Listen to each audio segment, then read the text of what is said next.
कुछ दिन पहले आप लोगों के बीच में एक विषय पे चर्चा हो रही थी कि मनुष्य का जो स्मरण शक्ति है वो कैसे मतलब बढ़ सकता है ना। इस विषय पर हम लोग चर्चा करते हैं और फिर ये भी चर्चा हुई थी कि स्मरण शक्ति सही मायने में क्या है और स्मरण शक्ति को बढ़ाने में कौन कौन जो फैक्टर है, जो तत्व है, वो मददगार होता है। तो सबसे पहले हम लोग ये जानना चाहेंगे कि ये मेमोरी है क्या चीज़, है ना। बाबा श्री श्री आनंद मूर्ति जी कहते हैं, एक संस्कृत श्लोक है, वो है अनुभूत विषय संप्रमोषः स्मृति। मतलब है कि जो विषय को हमने अनुभव किया, रियलाइज किया, फील किया, उस चीज को आत्मा में स्थित कर देना, स्थिरीकरण, वही स्मरण शक्ति है। तो ये थोड़ा सा कठिन लग रहा है शब्द को समझने में। इसी को अगर इंग्लिश में हम ट्रांसलेट करते हैं तो वो क्या है? सब्जेक्टिवाइजेशन ऑफ एक्सटर्नल ऑब्जेक्टिविटी। अब दो चीज है, सब्जेक्टिवाइजेशन एंड एक्सटर्नल ऑब्जेक्टिविटी। सब्जेक्टिवाइजेशन का मतलब है विषयीकरण, इसको बोलते हैं आत्म स्थिरीकरण, माने आत्मा में बसा लेना। और एक्सटर्नल ऑब्जेक्टिविटी, ये जो बाहरी दुनिया में जो कुछ हम देख रहे हैं, सुन रहे हैं, सूंघ रहे हैं, मतलब ज्ञानेंद्रियों के द्वारा जो चीज हम ग्रहण कर रहे हैं, ठीक है, उन सब चीजों को आत्मा में स्थित कर देना, सब्जेक्टिवाइज कर देना, माने बसा लेना, उसी को बोलते हैं स्मरण शक्ति। जैसे मान लीजिए ये जो आत्म स्थिरीकरण की जो बात है, जो सब्जेक्टिवाइजेशन की बात है, मन में बैठाने की बात है, दो तरह से होता है। एक होता है कि बाहर के दुनिया को देखकर, सुनकर, स्पर्श करके, आघ्राण लेकर, गंध लेकर हम वस्तुओं के बारे में एक चित्र हम बनाते हैं, ठीक है। जरूरत पड़ने पर वो चीज फिर हम निकाल लेते हैं अपने मन से, अंदर से लिखी थी कि हाँ, अमुक दिन हमने एक हाथी देखा था, हाथी का 4 पैर है, बड़ा सूंड है, तो ऐसा है, वो हम देखे। तो जब हाथी की बात आती है तो तुरंत वो हाथी का पिक्चर दिमाग में फ्लैश हो जाता है। तो पहले बाहर में देखे थे वही चीज, अब अंतर्मन से हम देख रहे हैं उसको, तो इसका अंतर्मन में वो स्थिरीकृत हो गया, सब्जेक्टिवाइज्ड हो गया। तो ये है स्मरण। अब कुछ कुछ ऐसी चीज है जैसे हमने कभी कुछ देखा ही नहीं, जैसे आर्कटिक महासागर को तो हमने देखा नहीं है ना, हमने आयरलैंड को देखा नहीं है, लेकिन सुन सुनकर मन में एक धारणा बना लेते हैं कि शायद आयरलैंड जो है ऐसा होगा, आर्कटिक कंट्री जो है ऐसा होगा, ये हम लोग सोचते हैं, ठीक है। तो मन में एक धारणा बना लेते हैं ऐसा है। हकीकत में वो हो भी सकता है, नहीं भी हो सकता है, लेकिन कल्पना हम जरूर करते हैं। तो एक होता है कि अपने मन के काल्पनिक वस्तुओं को लेकर हम चलते हैं, और दूसरा है कि बाहरी दुनिया की वस्तुओं को भी आत्मस्थिरीकरण करते हैं, ठीक है। अब बताइए, जो हम ज्ञानेंद्रियों के द्वारा ग्रहण करते हैं, मैसेज, इंफॉर्मेशन दुनिया से ग्रहण करते हैं ज्ञानेंद्रियों के द्वारा, तो ज्ञानेंद्रिय क्या है भाई? वो भी तो जानना पड़ेगा कि ज्ञानेंद्रिय है क्या चीज, ठीक है। और ज्ञानेंद्रिय कैसे हम तक मैसेज पहुंचाता है, और वो मैसेज अगर पहुंचता है तो कहाँ पहुंचता है मैसेज, है ना। तो बाबा श्री श्री आनंद मूर्ति जी ने अपने दर्शन शास्त्र आनंद सूत्र में कहते हैं, द्वार नाड़ी रस पीठात्मकानी इंद्रियानी। द्वार, द्वार का मतलब गेट, नाड़ी का मतलब होता है स्नायु, स्नायु तंतु, नर्व जिसको बोलते हैं, ठीक है। और रस, स्नायु रस, ठीक है। और पीठ का मतलब स्पॉट, माने जगह, ठीक है। तो ये जो हम जिसको नाड़ी कहते हो, नाड़ी क्या चीज है? वो है गेट है, दरवाजा है, ठीक है। उसमें क्या है? स्नायु है, उसमें स्नायु का रस है, और उसके बाद स्नायु के माध्यम से वो कहाँ पहुंचता है? एक स्पॉट पे। कहाँ पर? मन के जो चित्त है, चित्त भूमि में चित्त हुआ पीठ। पीठ का मतलब देश, एक जगह जहां पर, जैसे मान लीजिए आपको हम देख रहे हैं, आप सामने बैठे हुए, आपको हम देख रहे हैं, तो ये आंख क्या हुआ? गेट है। ये जो पुतला है ये गेट है, यहां से प्रवेश कर रहा है आपका छवि, सामने जो कुछ है वो हम देख रहे हैं, यहां प्रवेश कर रहा है। तो प्रवेश यहां पर प्रतिबिंबित हो रहा है, आपके यहां प्रतिबिंबित हुआ। वो प्रतिबिंब कहां पर प्रतिबिंब? इस पुतला में हुआ। पुतला से कहां जा रहा है? वो नाड़ी में जा रहा है, मतलब स्नायु में जा रहा है। तो स्नायु में कहां जा रहा है? स्नायु के अंदर जो रस है, स्नायु रस, न्यूरोफ्लूइड जिसको कहते हैं साइंस में, न्यूरोफ्लूइड, उस न्यूरोफ्लूइड में तरंग पैदा करता है। वो न्यूरोफ्लूइड तरंगवाही वो जा रहा है, जाके चित्त में जगह बनाता है, हिट करता है, अर्थात मन में जाके वो हिट कर रहा है, ठीक है। वहां पर जगह बनाता है, तब मन वहां से मैसेज देता है। तो अब बताइए, सुख हो या दुख हो, कोई भी चीज ग्रहण कौन कर रहा है? चित्त पे जा रहा है। लेकिन चित्त पे जाने के बाद वो कहाँ जा रहा है? उसको अनुभव कौन कर रहा है? जैसे मान लीजिए मैं हूं, मैं कैसे जानूंगा कि मैं हूं? तो मेरे ऊपर कुछ ऐसा चीज होना चाहिए ना। तो ये आंखें तो मैं नहीं हूं, ये स्नायु तो मैं नहीं हूं, मैं कहाँ हूं? मेरा मैंपन, मेरा अहंकार कि मैं हूं, मैं ही तो कर रहा हूं, मैं तो देख रहा हूं। ये जो मैं देख रहा हूं, ये जो ये मैं हुआ अहं। और जो चित्त है इससे नीचे है, अहं चित्त को नियंत्रण कर रहा है। अर्थात चित्त में स्पंदन हुआ, मुझे समझ में आ गया, और मैं फिर अपने कर्मेंद्रियों को ऑर्डर देता हूं कि देखो गेट पे कोई आया है, ठीक है।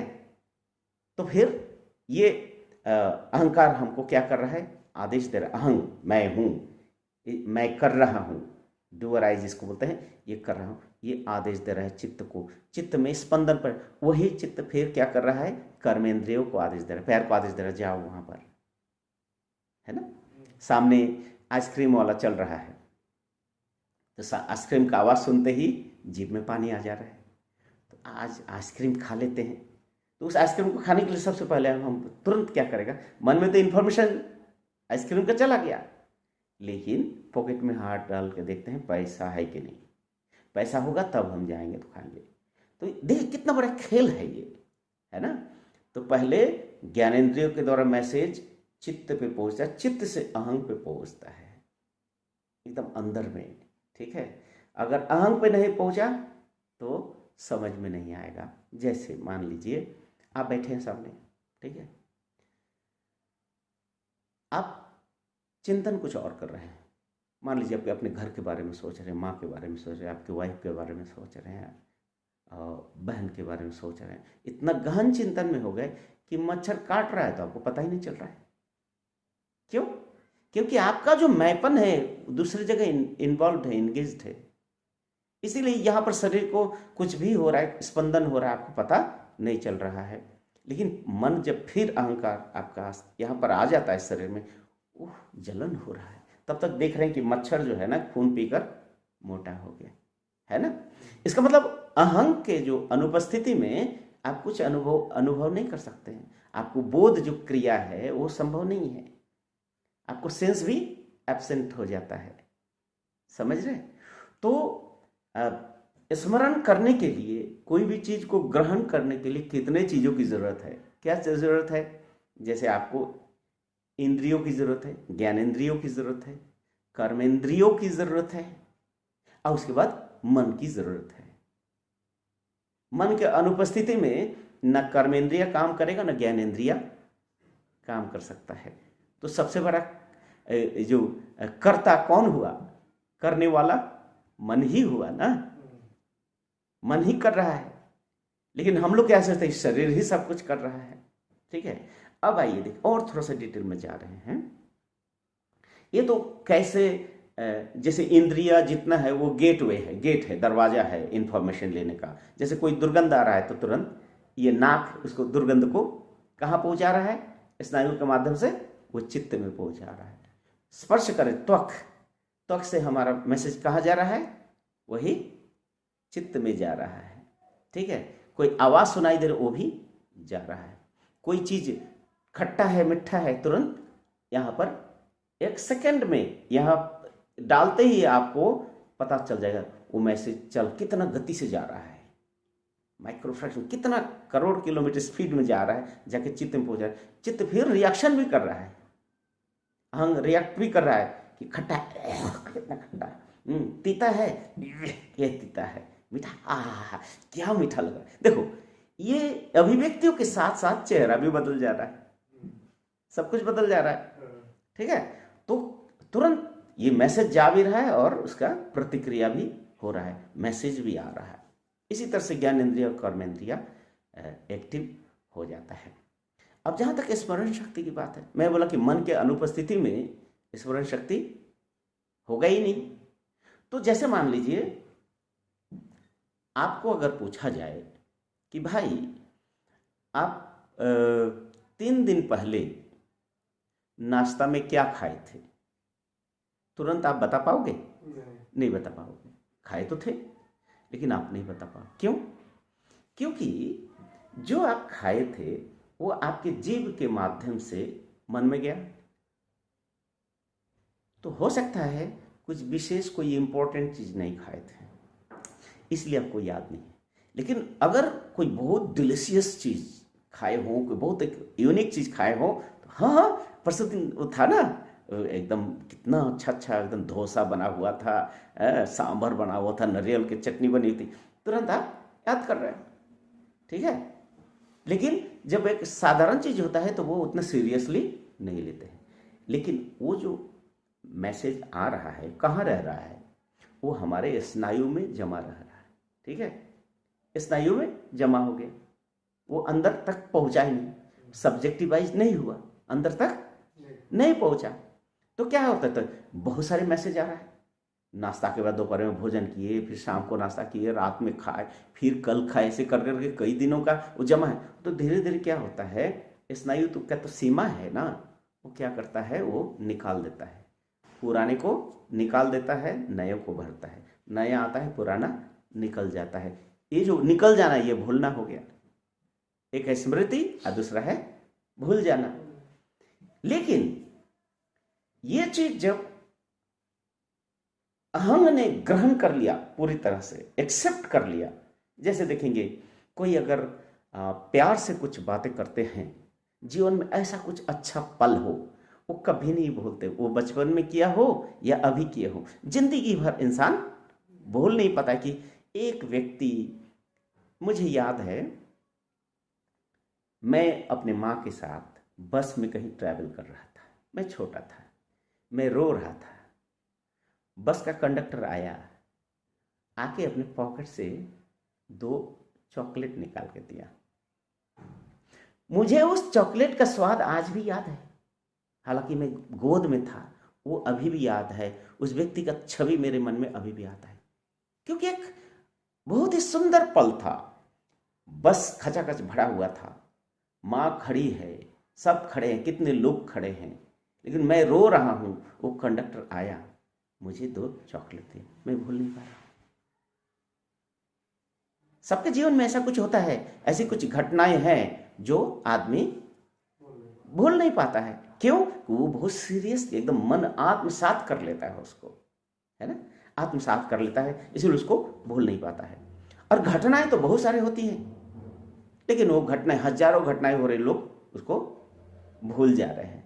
ठीक है ना? क्यों भूल जा रहे हैं? क्योंकि उसको सीरियसली उन्होंने लिया ही नहीं। ठीक है?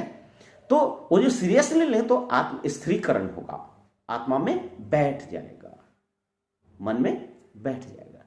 ठीक है?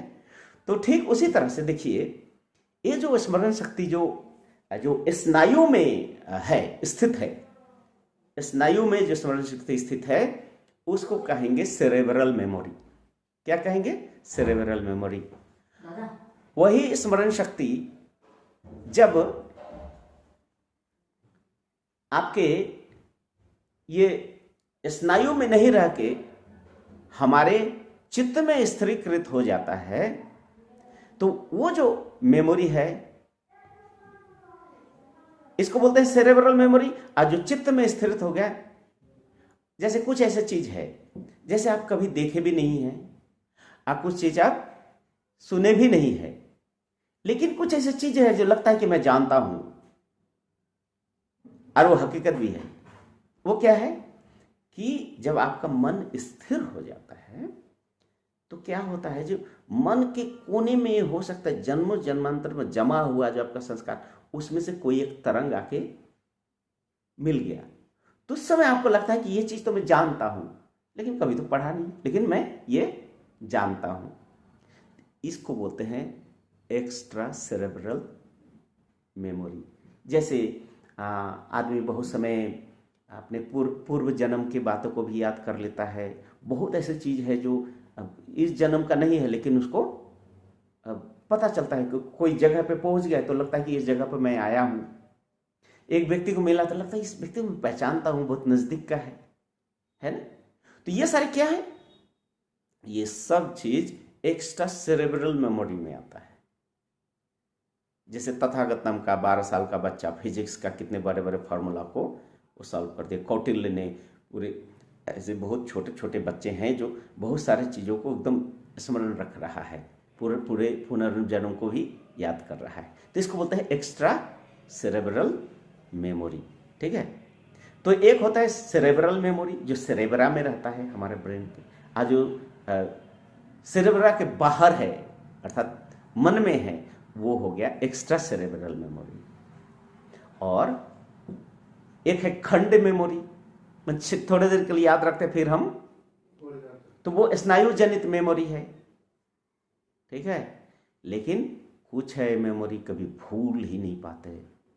वो कब होता है? जब मन पूरा कंसंट्रेटेड हो जाता है, एक बिंदु पे स्थिर हो जाता है, और उस स्थिरता के समय में जो चीज़ आप ग्रहण करेंगे वो परमानेंट हो जाता है। तो उसको बोलते हैं ध्रुवा स्मृति। क्या बोलते हैं? ध्रुवा स्मृति। तो इस तरह से ये मेमोरी का ये खेल है। लेकिन ये मेमोरी आपको के लिए और कई चीज़ें हैं। जैसे मेमोरी को मजबूत करने के लिए भोजन का शुद्धता बहुत ज़रूरी है। ठीक है? भोजन किस तरह से स्नायु को प्रभावित करता है, भोजन किस तरह से स्मरण शक्ति को, चिंतन शक्ति को प्रभावित करता है, तो इस विषय में बाद में हम चर्चा करते हैं। ठीक है? नमस्कार।